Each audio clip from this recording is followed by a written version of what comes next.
All right, so we got the last topic of the week. It's Mario's favorite topic of the week. We got the NFL Week 11 Sunday picks. It's definitely my favorite topic of the week. I like to just on my Jets and the Cowboys all the damn time. It's just too funny to watch. Um, let's be on the serious side on this stuff. We got the first game on the list. Give it to me. We got the Lions and the Panthers. The Panthers are at home this week. Let me give you some insights. Mike Davis has 5+ receptions in 6 games this season. Only Alvin Kamara has more such games among running backs. As for the Lions are one of 5 teams to score 20+ points in each game this season, and Carolina has allowed 20+ points in 5 straight games. And speaking of those 5 straight games, Carolina has lost 5 straight games, which is a big deal. Um, without Teddy Bridgewater this week, I highly doubt he's playing this week. I think the Panthers really need to ball out. I'm gonna go with my team. Obviously, I got faith. I still got faith in them, even though it's GG's for us. But I think PJ Walker will step up and will have himself a game. So give me the Panthers on this one. I'm gonna go Lions only for the fact that, and only because of the fact that the Lions are in win mode. They have to be in win mode, and the reason why I say that is because Detroit's 4-5, Vikings are 4-5, the Bears are 5-5. So let me explain something. If the Vikings beat the Bears, they go up in first. If the Lions end up winning this week, they tie the Bears, and then it all comes down to a division game. That's why this is so important. I think Matt Patricia knows that. I think the Lions offense and defense knows that. The Lions are without DeAndre Swift as well, which is a big problem. But Adrian Peterson is going to have to pick it up, and I have him on fantasy, so I'm going up against you this week. So I need Adrian Peterson to pick up what he needs to be You doing. know So what? you know what? I got the Lions, and plus I just don't know how PJ Walker is going to play. So because of that, because of me not understanding or not knowing if PJ Walker is going to ball out or not, I got the Lions. You know what? I just hope that Adrian Peterson does not ball. I gotta beat you this week. Anyway, we'll talk about fantasy later. We got the next game on the list. Give it to me. We got the Eagles and the Browns. We already talked about um Miles Garrett in the last video. I already talked to you guys about how I think the Browns will win this, just not in a blowout because Miles Garrett is not going to be on the defensive end. Let me give you a couple insights though before I hand it over to Mario. The Browns have either scored 30+ points or 10 points or fewer in each game this season, which shows the true inconsistency of this team. As for the as for the Eagles, Carson Wentz is the only quarterback to start every game this season and have a sub 100 passing rating each game, which is a big deal too. Because Carson Wentz is supposed to be balling. He's supposed to be proving that he is an elite starting quarterback, and he hasn't really been doing that these last couple of years. I'm gonna stick with my word though. I think the Browns will take this game, but I don't think they're gonna win in a blowout fashion. I just think it's not gonna be that as high as everybody thinks it is. What do you think, Mario? Yeah, I got the Browns too. Although I think they're gonna win by a decent amount. I just don't think the Eagles are that good this year, and I think that the Browns. I think they have promising games. I think this is gonna be one of them. So give me the Browns to win this game. All right. We got the next game on the list. Give it to me. We got the Patriots and the Texans. Let me give you some insights on the Patriots. The Patriots wide receivers have one receiving touchdown this season, the fewest through the first 9 games of season in franchise history, which is a big, big deal because the Patriots are not the Patriots that we've known for the last 2 decades. Um, that's just a really big deal. As for the Texans, they are allowing 167.4 rushing yards per game this season, would be most in the season in team history. And New England is averaging 161.1 rushing yards per game, which is huge. I'm gonna go with the Patriots on this one. They're riding a huge momentum wave after the last 2 games. They beat the Ravens, who is obviously still a very heavy favorite in the AFC North. So I think the Patriots. I got the Patriots winning this one. They're on a pretty big wave, if I'm being honest with you, Mario. Yeah, I agree. I got the Patriots win this too. I think it's gonna be somewhat of a close game. I think it's gonna Yeah. come down to a touchdown, but Damian Harris has been playing really good for them. That's like I think he's definitely their main running back now. You know, even though they only have one receiving touchdown, they also have somebody named Cam Newton, who's also been running the ball in a lot, and they've been a very run heavy offense, and that's probably why they don't have a lot of receiving touchdowns. So honestly, give me and the receivers ain't bad neither. The receivers can rack up yards, which they've been doing. Like Demarius Bird, no, not I'm sorry, not Demarius Bird. Jacoby Myers. Jacoby Myers has been really racking up yards the past 2 weeks, and I think he'll do it again because honestly, the Texas defense is just not there this year. So give me the New England Patriots. Yeah. I figured out that one. We got the next game on the list. Give it to me. We got the Steelers and the Jaguars.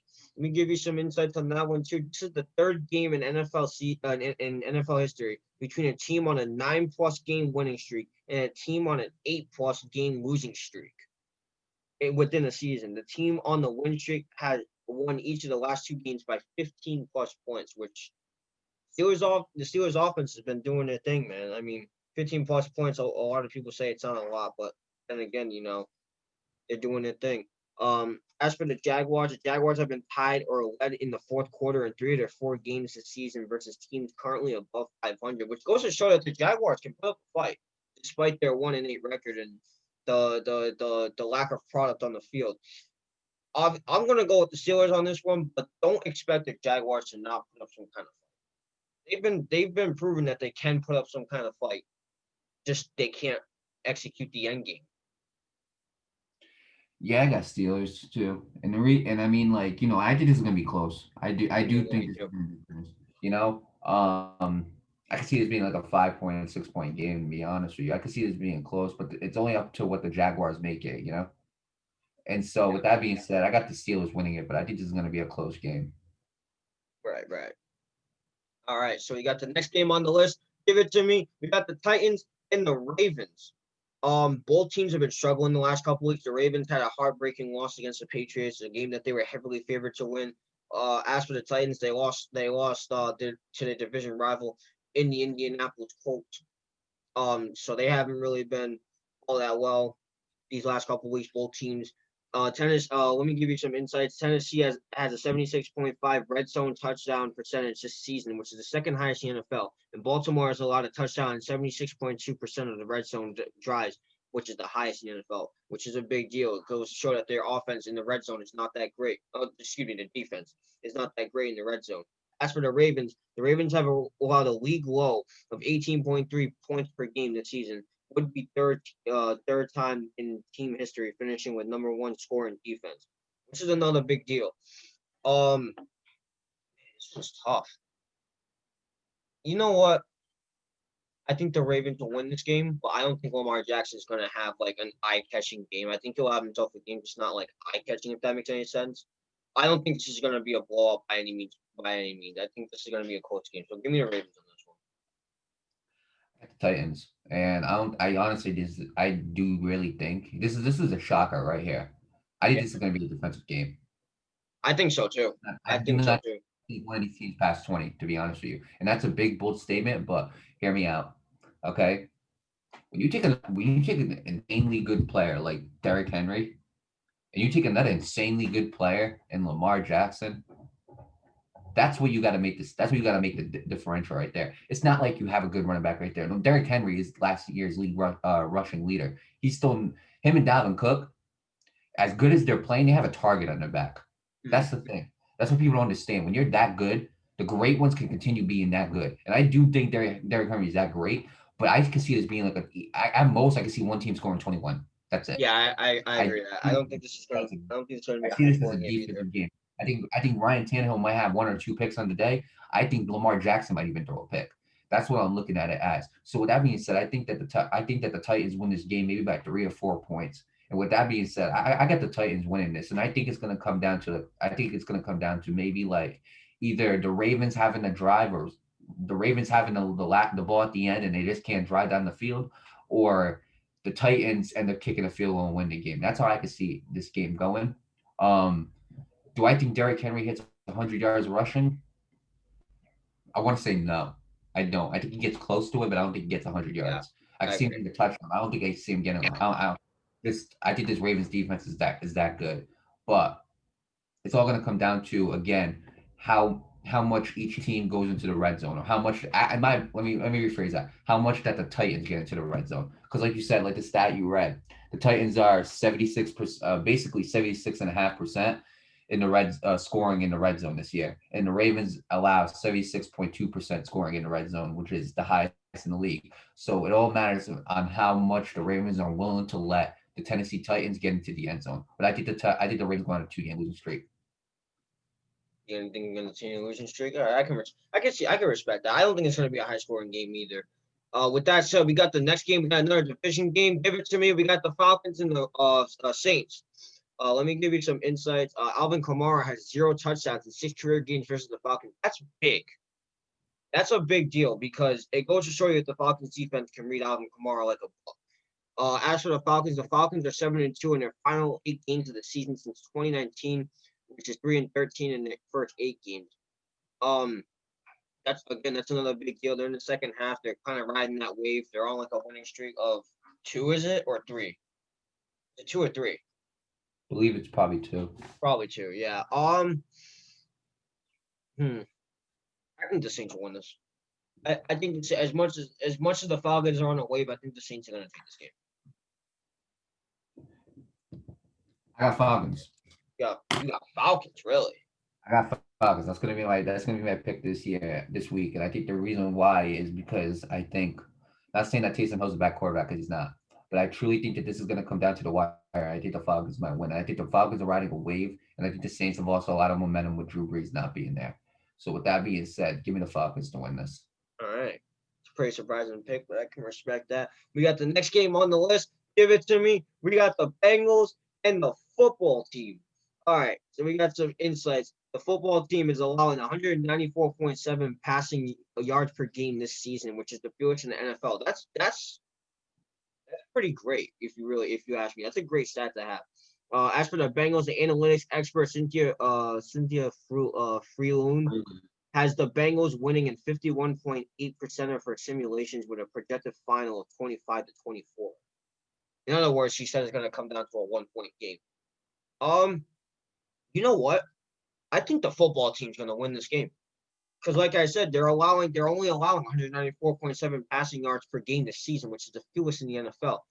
Meaning that guys that throw like 300 yards or are projected to throw 300 yards are probably not going to hit 200. So I think the football team will take this one. If I'm being honest with you, man. I never thought I'd say that. Here's my problem with that. Joe Mixon's out. That's a big problem for the Bengals. And honestly, that's it for them out. Everybody else is questionable. As for the football team, they got 4 guys, I believe, that are out. I got the Bengals winning this. I do. I think Joe Burrow is going to have a game, and he's been having a game. He has been having a game against every team that is not either the Ravens or the Steelers. He has been having a game. He has been showing up and showing out. And honestly, I think he's going to expose this Washington team. And you also got to remember, look who's in their division. Then you tell me why they averaged at like 197. Yeah, right. Okay, they might have like a good game against a scrub team or something, another scrub team outside the division or another decent, okay team. But other than that, look at who's in their division. And that's why they're probably averaging that much passing. And the defense has improved. Don't get me wrong, it has improved. But honestly, I think Joe Burrow in that passing game, I think they just exposed the Washington football team. And I think that AJ Green, Tyler Boyd, and I think those guys right there, and I think Giovanni Bernard has actually been stepping up. Has he been producing like Joe Mixon? No, but I think he has been stepping up. But personally, I think that the Bengals offense just exposed the Washington football team. Defensively, I can see this being like a 20-27 game. So give me Cincinnati. All right. I can see where you're coming from. All right, we got the next game on the list. Give it to me. We got the Jets and the Chargers. All right, let me give you some insights about Justin Herbert. Justin Herbert is the only quarterback in the Super Bowl era with 1 or fewer wins and 100+ passing rating in a single season with a minimum of 8 starts. That's goes to show you that a lot of the things that happen with the Chargers is not particularly his fault. That his offense needs to step up and they're not doing their job. With that said, as for the Jets have scored fewer than 20 points in 7 of the last 9 games this season, which is most such games in the NFL. Give me the Chargers. You are Mario. It's easier said than done. Just give me the Chargers. I don't. However, I will say this, and I cannot believe I'm saying this. I think Joe Flacco's going to keep the score. I cannot believe I'm saying that. But the Chargers are winning nonetheless. I think that the Jets are going to get 1 win this year. I just don't think it's going to be against the Chargers. Yeah. So we go on to the next one. Yep. All right, I kind of thought so. All right, next game, give it to me. We got the Dolphins and the Broncos. All right, we got some insights for you. Tua Tagovailoa's 104.8 passing rating this season is the third highest by a rookie in NFL history. As for the Broncos have allowed 30 plus points in 4 consecutive games, which is the longest streak since 1968. Give me the Dolphins. I think the Dolphins. Yeah, I got the Dolphins too. I think they're gonna give Drew Lock a tough night. If Drew Lock is playing, I don't even know if he's playing. Let me see. Let me look at the injury thing. Yeah, I got it right now. Oh, you got it right now. Yeah, it doesn't say he's out, so I'm just gonna assume he plays. But whoever's playing, It whether says it's he's Drew Lock. questionable. It says he's All right, questionable. well, oh yeah, I see it right there. Whether it's Drew Lock or not, though, I think the Dolphins still give him a hard time. That's just too good of a defense, and I think he Absolutely. has another good game. They got the score being 26-20. I think it's gonna be a 13 plus game. To be honest with you, I Yeah. think the Dolphins is gonna beat them that badly. So give me the Dolphins. Mm. All right. We got interesting. We got what I think is probably going to be the game of the week here. Give it to me. We got the Packers and the Colts. Let me give you some insight. Philip Rivers' 372 career pass yards per game are the most by any player versus the Packers in the Super Bowl era with a minimum of 2 starts. That's big. That's big. He's balling this year. I had doubts of Philip Rivers, but he's balling this year. He's proving me wrong. As for Aaron Rodgers, he has lost to one AFC team since Matt LaFleur was named head coach in 2019. You know what? With that stat in mind, I think this is going to be his second loss against an AFC team since Matt LaFleur became a head coach. I think the Colts are going to win this game. Let me tell you why. That game was way too close against the Jaguars. And yeah, I did read a stat about the Jaguars about how they do keep games close like that going into the fourth quarter. But this is the Packers. This team has a lot of expectations. They have a lot of Super Bowl ambition, and the fact that it was at way too close against a team like the Jaguars, I don't think they're gonna. If I'm being honest, I think the Colts are gonna step up and win this game. If I'm being really honest with you, Mari, I think the Colts will take this. Give me the Colts. Yeah, it's tough. It is. It Colts got the is. ranked number one. They got the number one ranked defense. Um, Honestly, it's tough. But then I go to this. It's Devontae Adams versus Xavier Rhodes. Yeah. That's what it is. And Devontae Adams has a night every time against Xavier Rhodes. He has a good game. As much as I don't want to, I got the Packers winning this. But this is gonna go down two ways, Nate. It's gonna go down as a shootout, or it's gonna go down as a blowout. Hopefully, I want to see a shootout. If this is the game on TV, I want to see a shootout. I want to see a shootout. Yeah.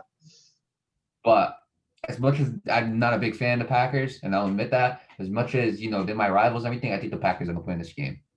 They got only a couple games left till they can till they probably clinch the division. So I think the Packers will clinch the NFC North, unfortunately, and then it comes down to the wild card.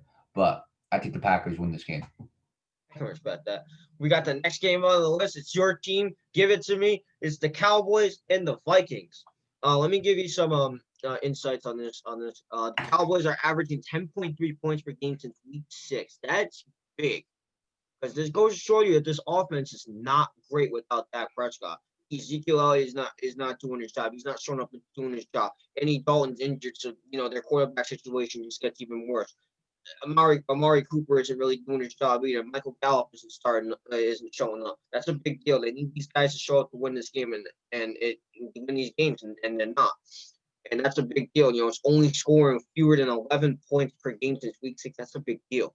That's not good, especially for an offense that was supposed to be one of the best in the entire league. That's just not good.